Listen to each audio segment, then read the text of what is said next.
When most people think of Assassin's Creed Black Flag, they remember the golden sun, the shanties, and the absolute freedom of sailing the Caribbean. But beneath the pirate fantasy, Black Flag is actually a profound tragedy. For most of the game, Edward Kenway believes he is invincible, chasing a dream of wealth that will fix all his problems. But there is exactly one moment, one masterclass in cinematic storytelling, where that illusion violently shatters. It doesn't happen during a massive naval battle, and it doesn't happen at the hands of a Templar Grand Master. It happens in the darkest corners of Edward's own mind, immediately following the death of Mary Read.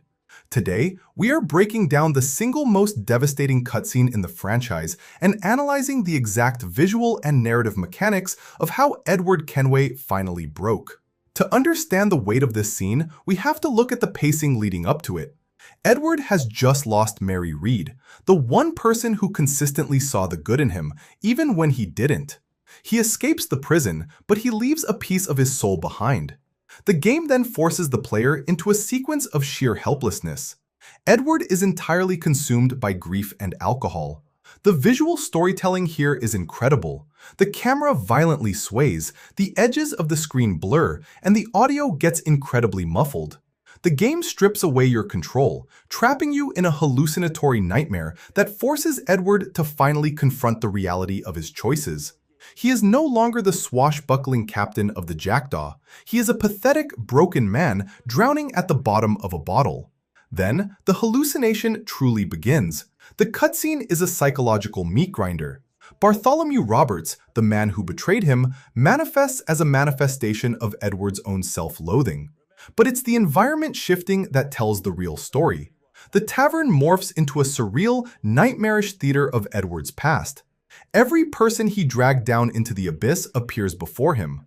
He sees Blackbeard, Jack Rackham, and Charles Vane. The pacing here is brilliant because it is deliberately suffocating. The ghosts don't just yell at him, they stare right through him. They are chilling reminders that Edward's relentless pursuit of the observatory didn't buy anyone freedom. It just bought them a shallow grave. The visual of Edward hopelessly reaching out to his dead friends, only for them to dissolve into ash, perfectly illustrates his total isolation. The dialogue in this sequence hits harder than any hidden blade. The climax of the hallucination features the phantom of his estranged wife, Caroline. Throughout the entire game, Edward justified his piracy by claiming he was doing it for her, to give them a better life. But the hallucination strips away that lie. The ghost of Caroline doesn't offer him comfort, she exposes his absolute selfishness. This is the exact moment Edward's ego dies. The script doesn't give him a heroic comeback or a witty one-liner. He is reduced to begging for forgiveness from a phantom.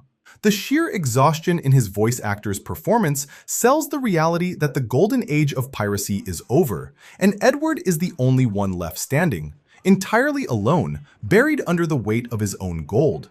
When the nightmare ends, Edward washes up on a beach, completely stripped of his pride, his crew, and his ship.